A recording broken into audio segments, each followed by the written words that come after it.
Lapset on lapsia ja vanhemmat on vanhempia ja vanhemmat on aina, kun ne on aikuisia, niin ne on joko miehiä tai naisia. Ja okei, lähtökohta on se, että miehet ja naiset on erilaisia. Sitä ei kukaan kiistä. Sitä ei kukaan kiistä, mutta mä oon väsynyt siihen, että me vahvistetaan turhaan sukupuolirooleja. Niin kuin ihan liikaa hokemalla just sitä, että kun sä oot mies, niin sun pitää pukeutua ja käyttäytyä ja ajatella niin kuin mies. Piste. Sä oot nainen, niin sun pitää tehdä sama, niin kuin naisellisesti. Ei olla ihmisiä, vaan olla niin kuin naisia tai miehiä. Ja niin kuin, okei, mä nyt puhuin itteni vähän pussiin siinä Dr. Phil-jutussa. Mä liioittelin ne hirveästi, koska mä halusin saada teidät nauramaan. Okei, mutta niin se on aivan turhaa hokea niin aina sitä, että okei, miehet murisee, brrr, naiset vikisee. Ja niin kuin, miehet lyö, naiset pakenee. Miehet on hyviä matikassa ja naiset niinku, ne on hyviä kielissä, niinku kaksi ja schwein, ja niinku, kaikki niinku wow, ja kaikki tää, hirveät erot vaan tehdään. Joku raja pitää olla. Sitä. Ja sitten lehdistö tukee niin kuin ihan, tätä erottelua ihan täysillä. Tämä nyt oli jossakin iltapäivälehdessä oli tämmöinen juttu, että brittiyliopistossa on tehty selvitys, jonka mukaan joka 10. britti vaihtaa alushousut vain joka 3. päivä. Tärkeä tutkimus. Tärkeä tieto. Sitten joku toimittaja, jonkun iltapäivälehden toimittaja oli jalkautunut Helsingin keskustaan ja kysellyt kommentteja nuorilta ihmisiltä. Niin siis ajatelkaa, joku ihminen, joka on opiskellut ensiksi yliopistossa journalistiikkaa 6 vuotta, valmistunut maisteriksi ja sitten mennyt iltapäivälehteen töihin. Onko tuhlausta? Pikkasen! Hyvä! Kotiin meni. Wow! Hyvä!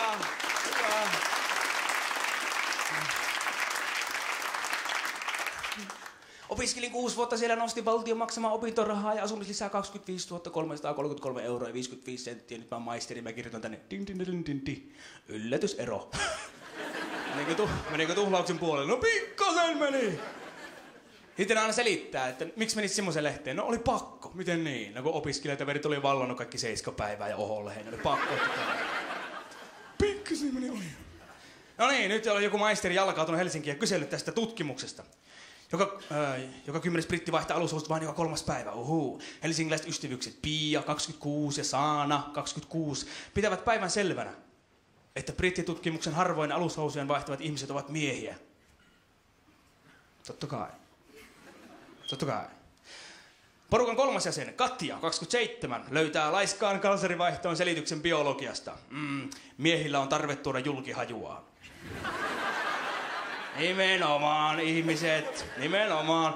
Vertaisin sitä koirien käyttäytymiseen. Kiinan harjakoira Hörtsyn emäntä sanoo. Hyvä tytöt! Hyvä! Minulla ei ole mitään mahdollisuutta verrata täällä julkisesti naisia koiraa, mutta tässä mennään isossa lehdessä, vitu isolla kirjaimilla ja ei muuta kuin lisää pökköä pesään. Kavereiden kanssa on puhuttu, että miehet merkkaavat reviiriään tiputtelemalla likaisia kalsareita ympäriinsä. Kyllä, kaikki munkin kaverit takahuoneessakin mieletön meininki. Siellä on nimittäin siellä on Black Horseja ja kaiken näköisiä pyttyä ympäriinsä. Uskomaton. Mä tulin tänne Helsingistä junalla ja sen kestää 3,5 tuntia, niin maltoin olla koko 3,5 tuntia niin pissaamatta ja kakkaamatta nurkki.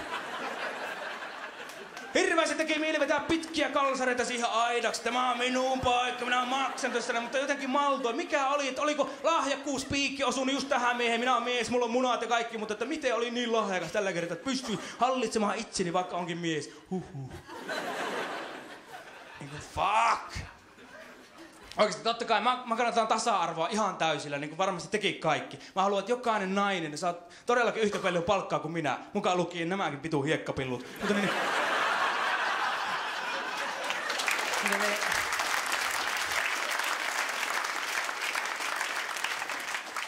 Mutta jos joku niin kuin näin sovinistinen ihminen tulee, joku nainen tulee mulle vaikka yökerrossa sanomaan, että hei, sä kun oot mies, tarjoa mulle drinkkiä, pidä mun käsilaukkua. Mä käyn sillä tuolla vessassa ja sit kun mä tuun takaisin, niin jutellaan ja katsotaan, että ootko sä mulle riittävän hyvä.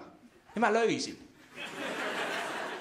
Mä en ole väkivaltainen ihminen, mutta kun se johtuu siitä, että mulla on molemmat kädet, ne on semmoisia autonomisia rasistipoliiseja.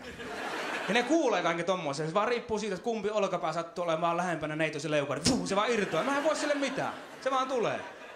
Nää on vaan tämmöiset aika lyhyet tämmöiset, mutta aika nopeat kuitenkin. Ei se ole minun syy.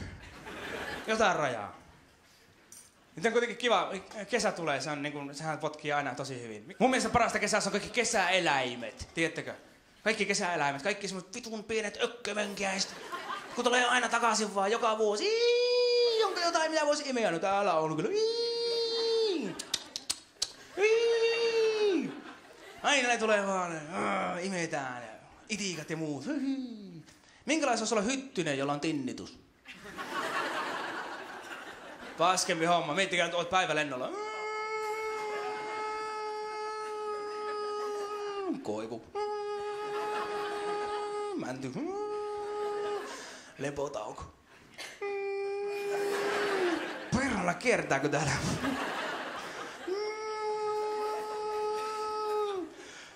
No niin. Paskempi homma.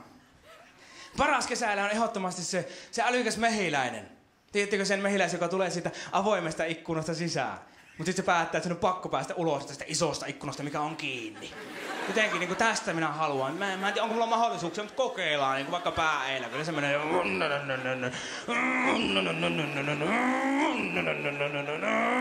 Ei se mene. No, ehkä perse edellä.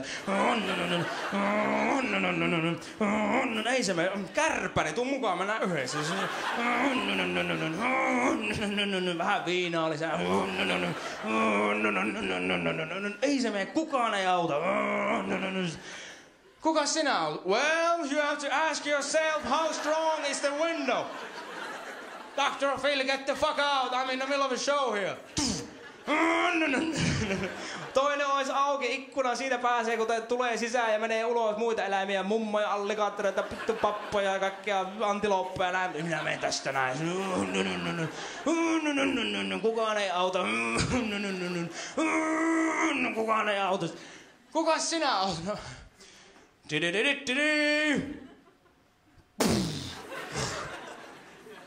Mun nimi on Timo.